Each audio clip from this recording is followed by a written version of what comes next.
Hello guys, ఈరోజు మనం Oracle NetSuite యొక్క లేటెస్ట్ ఫీచర్స్ 2026లో రిలీజ్ అయిన లేటెస్ట్ ఫ్యూచర్ హైలైట్స్ గురించి చూద్దాం.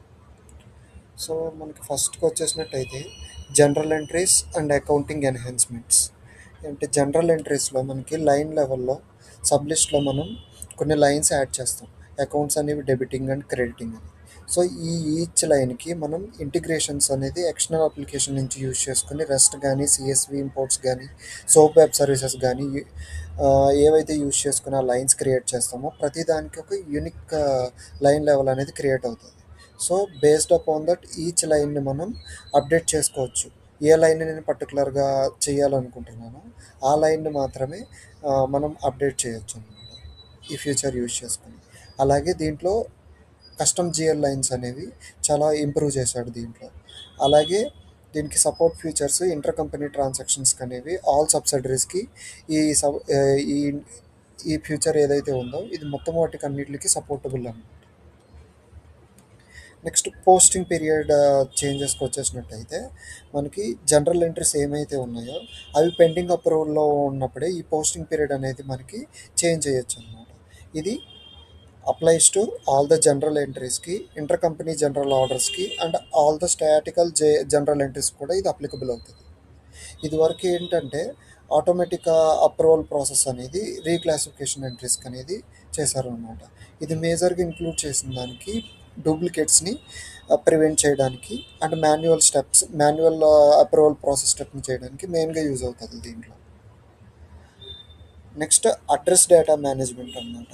ఈ అడ్రస్ డేటా మేనేజ్మెంట్ అంటే మేజర్గా మనకి ఆ, ఇప్పుడు కస్టమర్ రికార్డే తీసుకుందాం. ఫర్ ఎగ్జాంపుల్ ఆ కస్టమర్ని సెలెక్ట్ చేయగానే సేల్స్ ఆర్డర్లో ఆటోమేటిక్గా వాడికి ఏమైతే అడ్రసెస్ ఉన్నాయో ఆటోమేటిక్గా సబ్ రికార్డ్స్ యొక్క ఆ కస్టమర్ని సెలెక్ట్ చేయగానే ఆటోమేటిక్గా వాడి అడ్రస్లు ఏమైతే ఉన్నాయో వాటిని ఆటోమేటిక్గా ఇక్కడ ఫెచ్ చేసుకోవచ్చు అనమాట.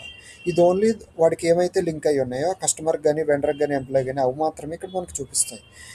దీనివల్ల మేజర్గా మనకి డేటా యాక్యురసీ అనేది ప్రైవసీ అనేది ఇవి బాగా ఇంప్రూవ్ అయినాయి అనమాట దీంట్లో. Next security and కంపైలెన్స్.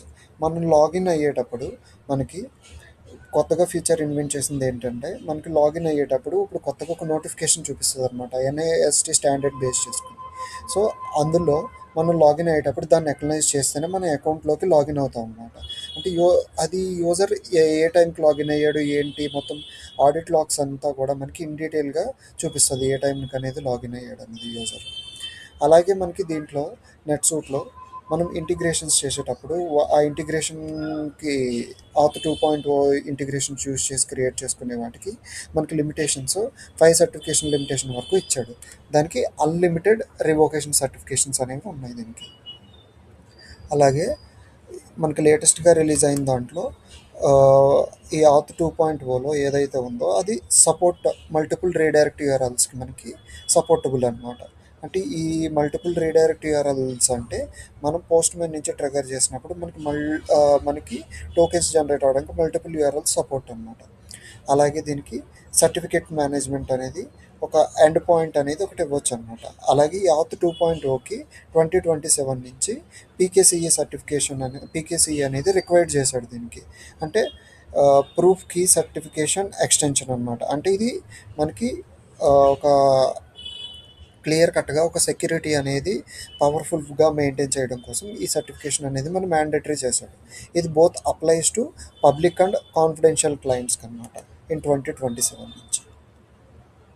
అలాగే మనకి టోకెన్ బేస్డ్ అథెంటికేషన్ ఏదైతే వాడుతున్నామో దానికి 2027 నుంచి సపోర్ట్ ఎండ్ అయిపోతుంది అనమాట. అంటే కొత్తగా న్యూ ఇంటిగ్రేషన్స్ క్రియేట్ చేయడానికి లేదు.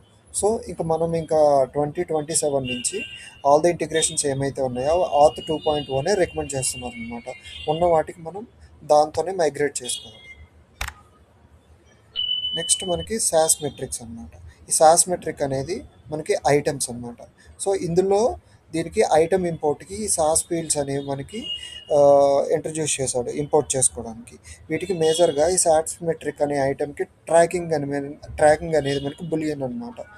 వాటిని రిక్వైర్ చేశాడు. ఇందులో స్టార్ట్ డేట్ అనేది ఎండ్ డేట్ అనేది ఆప్షనల్గా ఇచ్చాడు. అలాగే మనకి HR and time of permissions అనేవి ఇంట్రడ్యూస్ చేశాడు. న్యూ టైమ్ ఆఫ్ పర్మిషన్స్ అనమాట. నన్, వ్యూ అండ్ ఎడిట్ లెవెల్. అంటే దీంట్లో ఏంటంటే నన్ అంటే ఎవరికంటే మనం ఇది విజిబుల్గా ఉండకూడదా పర్మిషన్స్ అనేవి అనుకుంటే అది వాడికి లేకుండా కంప్లీట్గా పెడతాం వ్యూ. అంటే వాళ్ళకి వ్యూ అనేది యాక్సెస్ అనేది ఇస్తే డైరెక్ట్గా వాడు వ్యూ మాత్రమే చేయగలడు. ఎడిట్ ఇస్తే ఎడిట్ మాత్రమే చేయగలడు. ఎంప్లాయీ సెంటర్ అనేది better control access features enable చేశారు. అలాగే దీనికి సపోర్ట్ అనేది అప్రూవల్ రిజెక్షన్స్ అనేవి చేయడానికి మేజర్గా యూజ్ అవుతాయి ఇవి. Next advance pricing transports and reports update. Advance pricing మనకి దీంట్లో ఇంట్రడ్యూస్ చేశారు ఈ 2027 నుంచి. సో ఈ 2026లో మనకి ఆటోమేటిక్ రూల్ ఫీచర్ ఏదైతే ఉందో బేస్డ్ అపాన్ ద కస్టమర్స్ మనం వీటికి రూల్స్ అనేది మనం డిఫైన్ చేసుకోవాలంటే సెటప్ కంపెనీ ఎనబుల్ ఫీచర్స్లో సేల్స్లోకి వెళ్ళి ఈ ఫ్యూచర్ని ఎనబుల్ చేయొచ్చు అనమాట. సో ఈ ఫ్యూచర్ని మనం ఎనబుల్ చేస్తే మనం ఆ ప్రైసింగ్కి అనేది మనం రూల్స్ డిఫైన్ చేసుకోవచ్చు.